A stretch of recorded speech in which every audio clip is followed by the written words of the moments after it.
రాజద్వారం దగ్గర నిలబడితే లోపల ముందు తులసి కోట కనపడేటట్టుగా పెట్టేవారు.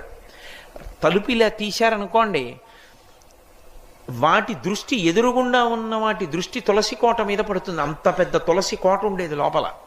ఆ తులసి కోట కానీ ఎదురుగుండా ఉందనుకోండి, మీరు లోపలికి రావాలంటే ముందు తులసి కోట చూస్తే తప్ప ఇంకోటి కనపడదనుకోండి. లోపలికి వచ్చే ముందు ఉగ్రభూత ప్రవేశం ఉండదు.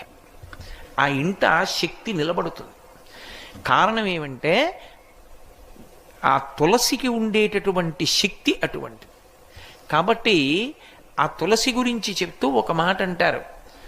ఆమె కళ్యాణి అని ఆవిడికి పేరు. కళ్యాణి అంటే సమస్త శుభములనిస్తుంది తులసి చెట్టు.